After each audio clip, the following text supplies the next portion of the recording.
this is what I think the crux of what I've been working on is. Behind that, which is a period would represent a declarative sentence or even an imperative. So like a description or a prescription is this. It implies an exclamation. I've always been working from this way. So what I started to realize is, at times, thinking of a movie, The Martian Chronicles, where these poor Martians had such psychic abilities. I don't even saw that miniseries.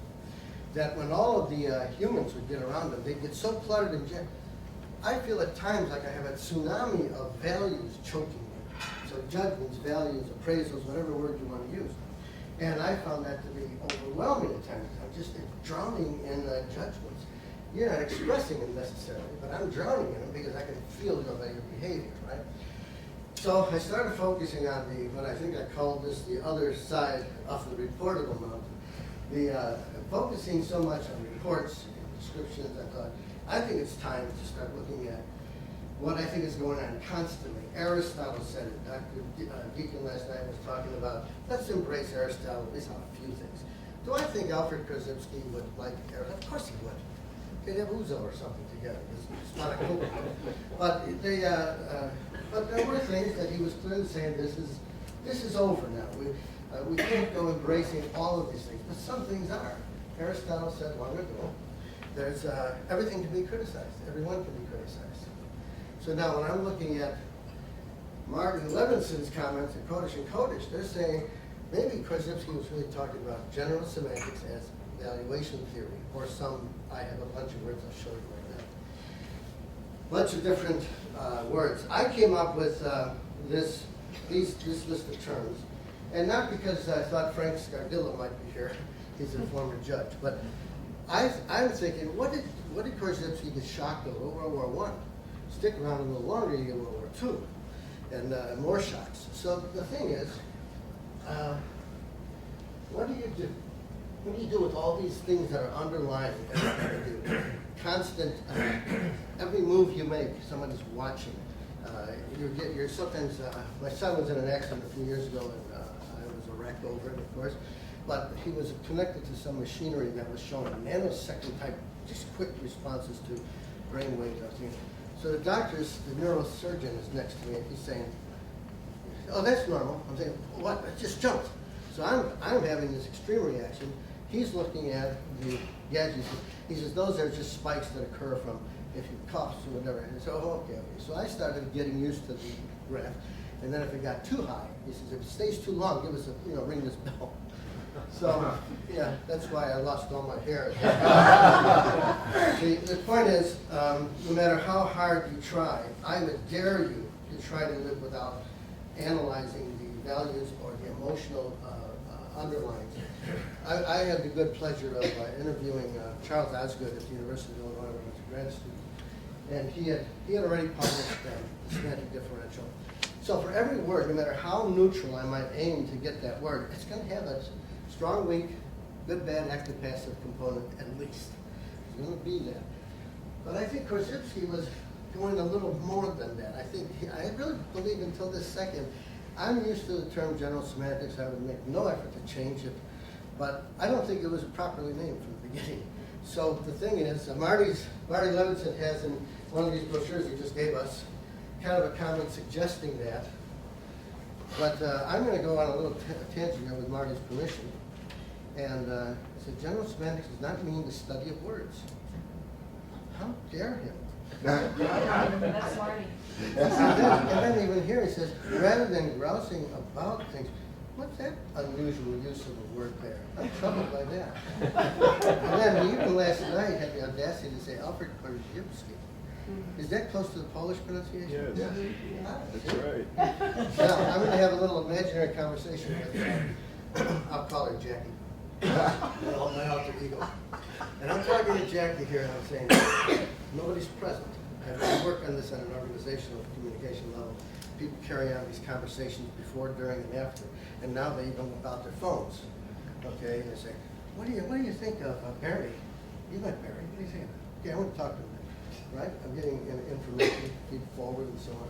Well, that's the kind of thing that I would then say, you think Jackie, do you think that Marty was insulting me last night because I said Korzybski? I said, you were a member of an audience of 100 people. He wasn't pinpointing you. Well, I don't know, it seemed like that to me. Okay, now where am I in? Rationalville? No, I'm in where everybody else carries on discourse. And this is the thing, so I'm used to a bunch of eggheads, as some of our critics call us, where they're saying, it's not very rational what you're doing. They're always trying to boil you down to something that's measurable and evaluation is minimal. Let's get the emotion out of things. Thinking, all right, I agree. I have a student who, I overheard this. Student says, his girlfriend started dating somebody else. I had no doubt of who the person was. And I knew what the referent was, but he used a loaded term. It was a disgusting term. I almost threw up when I heard it. He says, he turns to, let's say I turn to you, because my girlfriend is now dating him. And I say, hey, who's the roadkill? My former girlfriend, roadkill? You ever see a roadkill? This guy could not be that bad. You don't know Eric. Okay, watch my time. Main thing I wanted to stress was, I think what I'm working on in the finished form of this paper is that judiciousness, that's the term I went through. So judiciousness would be general semantics as judgment theory. I don't think Korzybski was just interested in how we judge things up or down.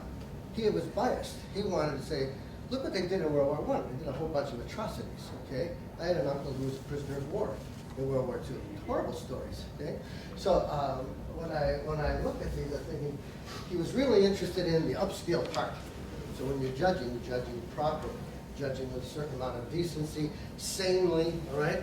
And of course, today when I got off, I took a bus over from New Jersey. I think they were tech squad. They had 2 machine guns, okay? And it was right over where the loft is. Is there a subway or something right there? Anyway, they were going into this thing next to the loft, where Times Square is. And I thought, this is heavy duty stuff. Here's these 2 machine guns. The other guys had regular pistols, a rifle, I think. But I was thinking, now, if I were being egghead, what was that, an AK? Oh, I'm not concerned about that right now. I'm concerned that whatever gadget you got in your hand, if you went, you'd take out a bunch of us. So hopefully this police officer knows that well. He's trained carefully. I have police members in my family. They slap me around. But he's not shooting everybody we see. All right, so the point is, the values shock me, and I think of all the different possibilities. I'm looking at my time, I got 2 minutes.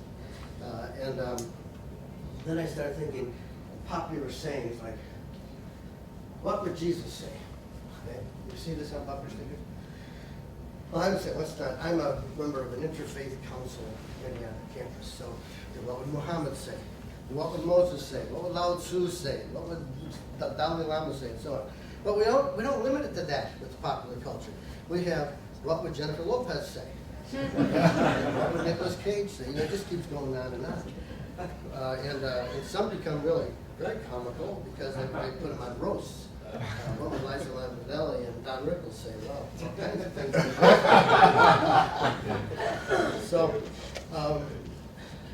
another thing that I bring up in my classes is, you know, the movie Analyze This with, I have Judge This. That's an old song. She lies, she or he? He lies, he cheats, she lies, she cheats, she steps on people's feet. Okay, take a person who lies, cheats, steps on people's feet. You ever hear that song? No, anyway, sorry. Too long. I'm a person who lies, cheats, steps on people's feet. But I don't drink, I don't smoke, I don't dance, I don't go to parties. I'm safe. I get this from some people who are, I tease them in class, some are evangelicals. Oh, I know those kind of people. I know them well. Yeah, they think that because they give their donation every week and they come to church, they're going to be safe. I said, but then they backstab, and I said, okay, now we have a value conflict, right? What are we going to do about this? So one of the things I look at is when you're judging it, do I share the judgment? Do I share that openly, or do I just meet you and say, hey, really good to meet you? Yeah, then I go over here. What's with this guy? So this is a normal ongoing thing. I said, is there something I'm missing here? Is he safe? Then I come back and you say, hey, it was really a pleasure to meet you, right? And that's the style. That's a you with interactive stuff. I got it. So, in closing, what I would encourage you to do is embrace values and the judgments that go with them, rather than try to get rid of something you can't really get rid of. You can get rid of your teeth, it's hard to get rid of your judgment. If anything, I'll try to parallel Hayakawa's allusion to love. But make love to them as if you really want to at least celebrate judgments. Don't minimize and trivialize them. I think they have to be a part of it that you look at in everyday discourse. I trying to think of a conversation. Oh yes, I was on the subway. One woman was saying to another woman, she was hurt. The other one says, she was hurt? Yes, she was hurt. She was very hurt. Very, very hurt. That was the conversation I overheard. Another one, standing out there in the South Manhattan area, the person was saying, it was a guy, he said, look at her, she's hot. She's hot? Oh, she's hot. So I'm looking to see what they're referring to. I don't know what they're referring to. But that was the conversation. Sort of a vague kind of value to judgment. You are the thermostat. You are the judge of that thing. You're the walking judge. So what I'm looking at are judges, systems of judges, and all the other things that go with things that we suppress, even to this point. If I had this hat on, like this, you know, I might be saying I'm going to spare you the blow from my head.